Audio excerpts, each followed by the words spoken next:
নমস্কার বন্ধুরা, আমি মল্লিকার হোম মেকার মল্লিকার পক্ষ থেকে আবারও একটা নতুন রেসিপি নিয়ে তোমাদের সামনে আমি হাজির হয়েছি। বন্ধুরা, আজকে আমি একটা তিলের রেসিপি নিয়ে তোমাদের সামনে হাজির হয়েছি। তিলের গুণাগুণ সম্পর্কে আমরা কম বেশি প্রত্যেকেই অবগত। তিলের মধ্যে রয়েছে ক্যালসিয়াম, ম্যাগনেসিয়াম, প্রোটিন ও স্বাস্থ্যকর ফ্যাটে সমৃদ্ধ একটি পুষ্টিকর সুপারফুড, যা হাড় মজবুত করে, কোলেস্ট্রল কমায়, হার্টের স্বাস্থ্য রক্ষা করে এবং আমাদের পরিপাকতন্ত্রকে উন্নত করে। নিয়মিত তিল খেলে চুলের গোড়া শক্ত হয়, ত্বক উজ্জ্বল থাকে এবং রোগ প্রতিরোধক ক্ষমতা বৃদ্ধি পায়। আমি তিল দিয়ে আজকের যে রেসিপিটি তোমাদের সামনে নিয়ে এসেছি সেটি হলো তিল বেগুনের যুগলবন্দি। এই রেসিপিটি খেতে যেমন সুস্বাদু, সেরকম মাত্র কয়েকটি উপাদান দিয়েই কিন্তু খুব সহজে তৈরি করে নেওয়া যায়। বিশেষত এই রেসিপিটি রুটির সাথে বেশি কিন্তু যায়। আর এর স্বাদ কীরকম তা তোমাদেরকে বলে বোঝানোর নয়। তাহলে চলো বন্ধুরা, শুরু করা যাক আমার আজকের এই রেসিপি। সবার প্রথমে আমি কী কী নিয়েছি তা তোমাদেরকে দেখিয়ে দিই একবার। যেহেতু রেসিপিটি তিল দিয়ে, তাই তিল তো অবশ্যই লাগছে। এখানে আমি 2 টেবিল স্পুন তিল নিয়েছি 4টে কাঁচা লঙ্কা, আর একটা জায়গায় নিয়েছি হাফ টিস্পুনের মতো তিল, আর নিয়েছি 5 ফোড়ন, একটা শুকনো লঙ্কা। আর যেহেতু বেগুন দিয়ে রেসিপিটি করব, বেগুন তো অবশ্যই লাগছে বন্ধুরা। তাহলে মাত্র এই সামান্য কয়েকটি উপকরণ কিন্তু লাগছে। হাতে গোনা এই সামান্য কয়েকটি উপকরণ দিয়েই কিন্তু দুর্দান্ত স্বাদের তিল বেগুনের এই রেসিপি কিন্তু তৈরি হয়ে যাবে। তাহলে চলো এরপর শুরু করা যাক আমাদের তিল বেগুনের রেসিপি।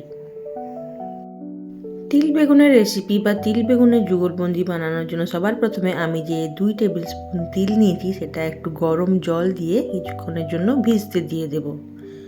যতক্ষণ এদিকে তিলটা ভিজছে, চলো আমি ততক্ষণ বেগুনগুলোকে ছোটো ছোটো করে কেটে রেডি করে নিই। এখানে যে আমি বেগুন নিয়েছিলাম সেটা বলা হয়নি, বেগুনটা ছিল হাফ কিলো বেগুন। বেগুনটাকে আমি ছোটো ছোটো টুকরো করে সবার প্রথমে কেটে নেব।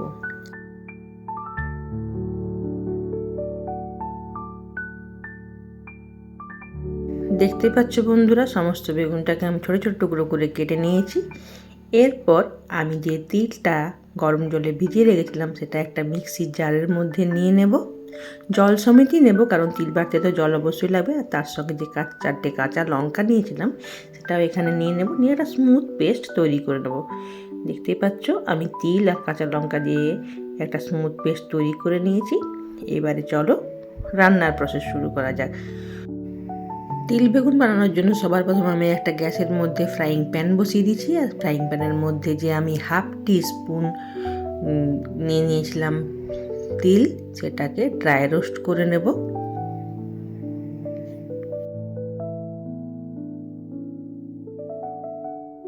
তিল আমার ড্রাই রোস্ট করা হয়ে গেছে। এরপর পাত্র থেকে এটাকে উঠিয়ে রেখে ওই একই পাত্রের মধ্যে আমি দিয়ে দেব 2 টেবিল স্পুনের মতো সরিষার তেল। বন্ধুরা, সব রান্নায় তেলটা কিন্তু একটা কমন জিনিস, তাই আমি তেল আর কোনো রান্নাতে উপকরণ হিসাবে দেখাই না। তেল গরম হয়ে এসেছে, এরপর এর মধ্যে আমি দিয়ে দিলাম একটা শুকনো লঙ্কা আর 5 ফোড়ন। শুকনো লঙ্কা আর 5 ফোড়ন খুব ভালোভাবে আমি তেলের মধ্যে ভেজে নেব। তারপর আমি এর সাথে দিয়ে দেব কেটে রাখা বেগুন। যে বেগুন আমি ছোটো ছোটো করে টুকরো করে রেখেছিলাম, সেই সমস্ত বেগুনটাকে কিন্তু এখানে আমি দিয়ে দেব। এরপর ভাজতে থাকবো। অর্ধেক যতক্ষণ না ভাজা ভাজা হয়ে যায় ততক্ষণ পর্যন্ত আমি বেগুনটাকে একটু নাড়াচাড়া করে ভাজতে থাকবো।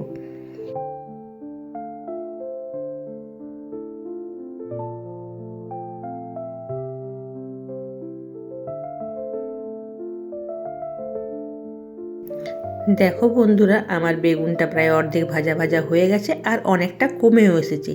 এই পর্যায়ে এখানে আমি অ্যাড করব পরিমাণ মতো নুন আর হলুদ।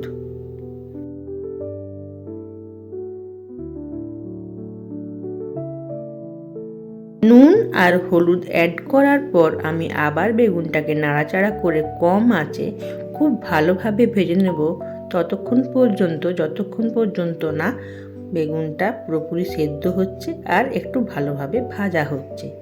দেখতেই পাচ্ছ বন্ধুরা, আমার বেগুনটা এখানে খুব ভালোভাবে ভাজাও হয়ে গেছে আর সেদ্ধও হয়ে গেছে।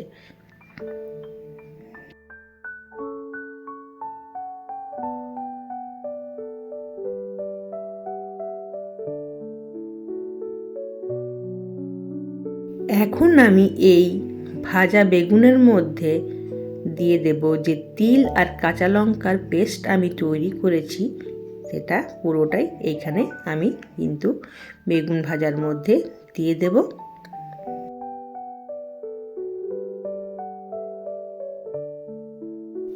আর তিল আর কাঁচা লঙ্কার পেস্টটা আমি দেওয়ার পরে কিন্তু আলতো আলতোভাবে বেগুনটার মিশ্রণটাকে নাড়তে থাকবো আর সম্পূর্ণরূপে সমস্ত মিশ্রণটাকে ভেজে নেব।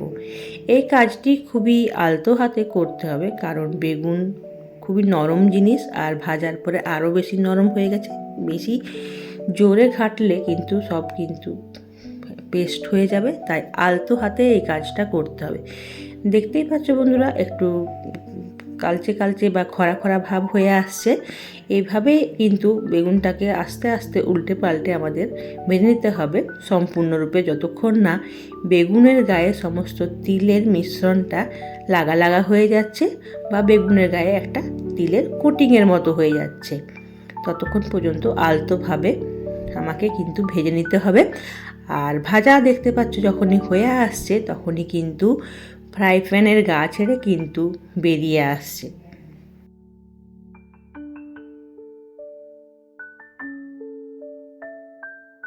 আমার বেগুন আর তিল সম্পূর্ণরূপে ভাজা ভাজা কিন্তু হয়ে গেছে। দেখো, একটা কোটিং কিন্তু তৈরি হয়ে গেছে বেগুনের উপর তিলের। ঠিক এরকমই একটা আমার কিন্তু টেক্সচার প্রয়োজন তিল বেগুনের যুগলবন্দিতে।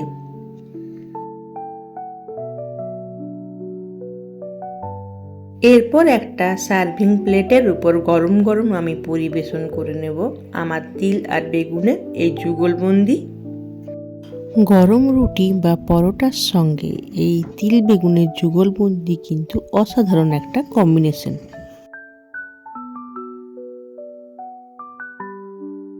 আর তারপর উপর থেকে ছড়িয়ে দেব যে ড্রাই রোস্ট করা তিলটা আমার ছিল সেটা। এটা গার্নিশিং পারপাসে আমি ইউজ করেছি। আর দিয়ে দেব একটা কাঁচা লঙ্কা। কাঁচা লঙ্কাটাও কিন্তু এখানে গার্নিশিং পারপাসে ইউজ করা হয়েছে। তাহলে বন্ধুরা, কেমন লাগলো আমার আজকের এই তিল আর বেগুনের যুগলবন্দি তা কমেন্ট বক্সে অবশ্যই জানিও। আর যদি ভালো লেগে থাকে তাহলে একটা লাইক অবশ্যই করে দিও, পারলে একটু শেয়ার করে দিও।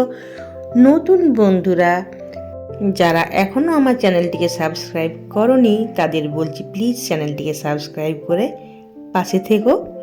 ভবিষ্যতে আরও অনেক এরকম নতুন নতুন রেসিপি আমার চ্যানেলে আসতে চলেছে, তার জন্য সকলকে আমার সাথে জুড়ে থাকতে হবে। আজকের মতো বিদায় নিচ্ছি, দেখা হবে পরবর্তী কোনো একটা ভিডিওতে। ততক্ষণের জন্য সকলকে জানাই টাটা।